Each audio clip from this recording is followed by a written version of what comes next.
Lagos s'éveillait chaque matin dans un vacarme de klaxons, d'odeurs d'épices et de soleil brûlant. Au sommet d'un immeuble étincelant de Victoria Island, là où le ciel et la mer semblaient se confondre, vivait Madame Abeni-Falana.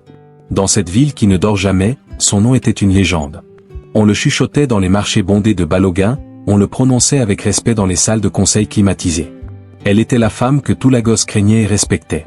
Riche, charismatique, d'une élégance redoutable, Abeni était une force de la nature. On disait qu'elle pouvait faire fermer une entreprise d'un simple appel, et en sauver une autre d'un sourire énigmatique. Sa fortune était immense, visible, des villas somptueuses à Ikoyi, cachées derrière des bougainvilliers luxuriants, des terrains à perte de vue à épée, promesse d'un futur qu'elle façonnait à sa guise. Sa société de logistique tenait une partie du port de Lagos dans sa main de fer, un balai incessant de conteneurs qui rythmait l'économie de la nation. Sa réputation la précédait, double et complexe, une femme généreuse à l'aube, capable de financer un orphelinat sur un coup de tête, mais impitoyable l'après-midi, une femme d'affaires qui ne laissait aucune place à l'erreur. Mais derrière cette façade de puissance et de contrôle, se cachait un rituel, un secret quotidien que personne ne pouvait expliquer. Chaque matin, juste avant que le chauffeur n'ouvre la portière de sa voiture blindée, Abeni s'arrêtait. Devant son portail monumental, au milieu de l'agitation matinale, se tenait un jeune garçon. Il était l'antithèse de son monde, frêle, couvert de la poussière ocre de Lagos, vêtu de haillons qui avaient perdu leur couleur. Ses yeux, cependant, étaient trop grands, trop sages pour son âge. Il s'appelait Tindé, mais pour elle, il n'avait pas de nom. Il était juste, le petit. Chaque matin, sans faute, la scène se répétait. Abeni sortait de son sac à main un billet de Naira, toujours le même montant, soigneusement plié en 4. Elle le lui tendait, son bracelet en or scintillant sous le soleil. Sa voix, habituellement si tranchante, devenait douce, presque un murmure. « Tiens, petit.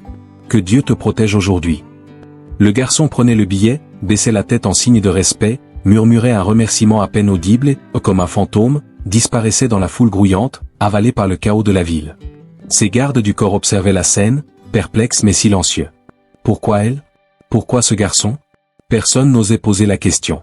Ce que personne ne savait, ce que même ses plus proches confidents ignoraient, c'était la blessure béante qu'Abeni portait en elle.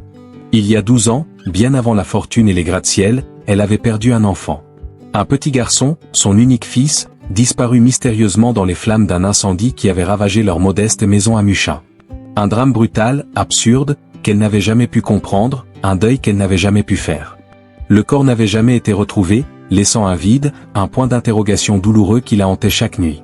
Après cette tragédie, Abeni s'était construit une armure. Elle avait juré de ne plus jamais aimer, de ne plus jamais être vulnérable. L'amour, pour elle, était synonyme de perte. Elle a donc canalisé toute sa douleur, toute sa rage, dans son ambition, construisant son empire brique par brique, comme une forteresse pour protéger son cœur brisé. Et elle avait réussi. Elle était devenue la reine de Lagos. Pourtant, chaque matin, en croisant le regard de ce petit mendiant aux yeux trop profonds, quelque chose en elle se fissurait. Son cœur se serrait, une douleur sourde et familière. C'était comme si une mémoire invisible, une part d'elle-même qu'elle croyait morte et enterrée, essayait désespérément de se réveiller. Un jour, un de ses concurrents les plus féroces, un homme nommé Chief Okoro, commença à s'intéresser à elle de trop près. Okoro était connu pour sa cruauté, un homme qui croyait que tous les moyens étaient bons pour arriver à ses fins. Il voyait en Abeni non seulement une rivale, mais aussi une énigme à résoudre. Et cette énigme, il en était convaincu, passait par ce petit garçon.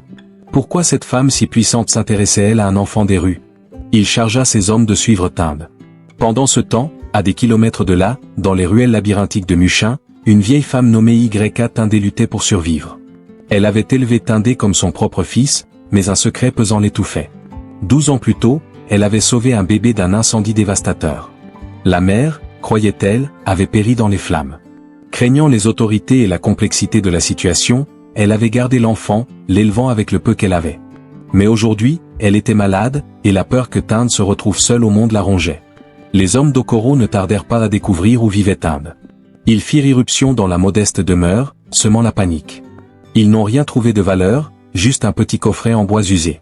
À l'intérieur, une seule chose, un minuscule bracelet de naissance en perles, portant une inscription à moitié effacée. Un nom. Adebayo. C'était la seule chose que la vieille femme avait conservée du passé de l'enfant. Chief Okoro, en voyant le bracelet, sentit qu'il tenait quelque chose de précieux. Il ne comprenait pas encore quoi, mais son instinct lui disait que ce petit objet était la clé pour détruire Abeni-Falana. Le lendemain matin, Tinde n'était pas à son poste habituel. Pour la première fois en des années, le rituel fut brisé. Abeni ressentit un vide étrange, une anxiété qu'elle ne s'expliquait pas. La journée passa, puis une autre. L'absence du garçon devint une obsession. Elle mobilisa ses propres réseaux, ses informateurs, pour retrouver ce petit mendiant anonyme qui occupait soudain toutes ses pensées. C'est ainsi qu'elle apprit l'enlèvement et l'implication de Chief Okoro. La rage la submergea, une fureur froide et calculée. Okoro avait franchi une ligne. Elle organisa une rencontre. Pas dans une salle de réunion, mais dans un entrepôt désaffecté du port, son territoire. La tension était palpable. Okoro, suffisant, pensait tenir le jeu. Il sortit le petit bracelet de perles. « Je crois que ceci vous appartient, dit-il avec un sourire carnassier. En voyant le bracelet, le monde d'Abeni s'effondra. C'était le bracelet qu'elle avait elle-même confectionné pour son fils, Adebayo. Le souffle coupé, elle fixa Okoro, et pour la première fois depuis des années, la peur se lisait dans ses yeux. « Où est-il » demanda-t-elle, sa voix un tremblement. Okoro savoura sa victoire. Il exigea qu'elle lui cède la moitié de sa société de logistique en échange de l'enfant. C'était sa destruction, son humiliation publique. Abeni, la femme qui ne pliait jamais, était à genoux. Mais alors qu'elle s'apprêtait à accepter, ces hommes, qu'elle avait discrètement postés, intervinrent. Le rapport de force s'inversa en un instant. Okoro, piégé, fut contraint de révéler où il retenait Tinde. C'était un souvenir. Un instinct maternel qui avait refusé de mourir. De retour dans sa villa de Victoria Island, Abeni fit face à un nouveau défi. Comment reconstruire un lien avec ce garçon qui était à la fois son fils et un étranger? Elle retrouva aussi Y à Tinde, la vieille femme qui l'avait sauvée. Loin de la colère, Abeni lui offrit sa gratitude, lui assurant les meilleurs soins et une place dans leur nouvelle vie. La nouvelle se répandit comme une traînée de poudre dans tout Lagos. La femme que l'on craignait était devenue la mère que l'on admirait.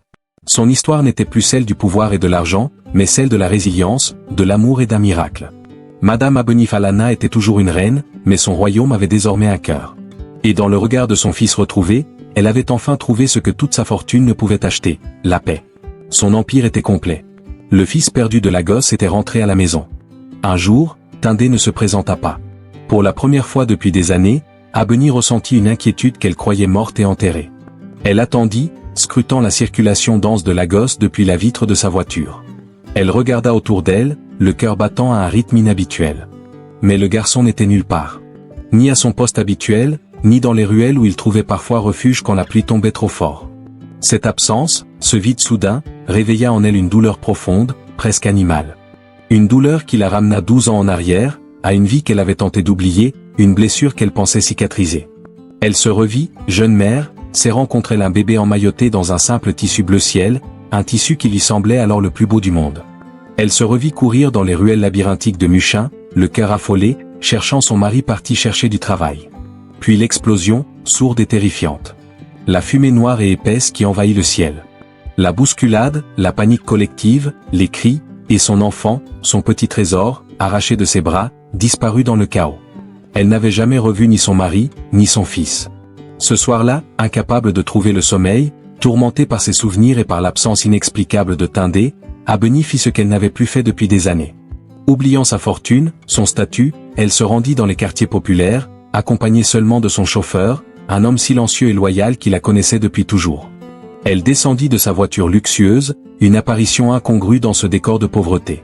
Elle interrogea les vendeuses de gari dont les visages étaient illuminés par la lueur des lampes à pétrole. Elle arrêta les conducteurs de kéké, ces tricycles jaunes qui vrombissaient dans la nuit. Elle parla aux enfants des rues, ceux qui, comme Tinde, survivaient grâce à leur ingéniosité et à la solidarité des démunis. Tous connaissaient le garçon. Les réponses fusaient, pleines de respect et d'affection. « Ah, Tinde ? Le petit poli ? Oui madame, je le connais bien. Il dormait souvent derrière le marché, là où le vent est moins froid. » Une autre ajouta, « Il partageait toujours son argent avec les plus petits. Il leur achetait des beignets quand il avait eu une bonne journée. » Un jeune homme, à peine plus âgé que Tinde, murmura, « On l'a vu pour la dernière fois hier soir. » Il semblait différent, inquiet. Mais personne, absolument personne, ne savait où il était passé. Alors qu'elle commençait à perdre espoir, une vieille femme, assise derrière un étal d'herbes médicinales dont les odeurs se mêlaient à celles de la rue, la fixa longuement de ses yeux perçants.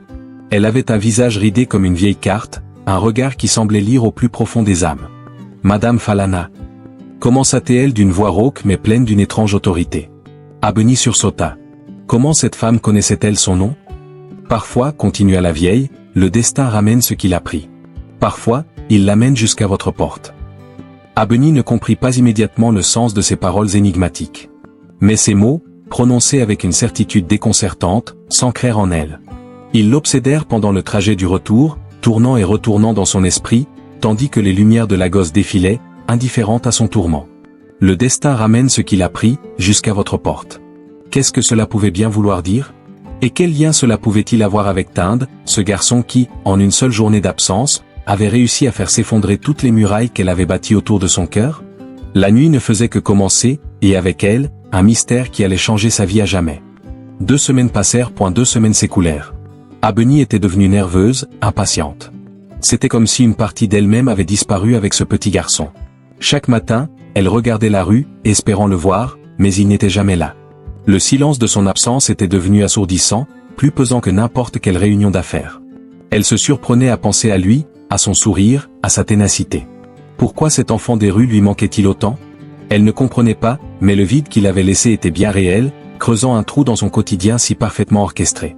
Puis un matin, alors que sa voiture de luxe se garait devant sa résidence fortifiée, son garde du corps s'approcha, l'air hésitant. Il tapota à la vitre teintée, et Abeni baissa la fenêtre, l'air un peu agacé. « Madame » commença-t-il, sa voix grave inhabituellement douce, « il y a quelqu'un qui veut vous voir. » Abeni fronça les sourcils. Qui oserait se présenter sans rendez-vous?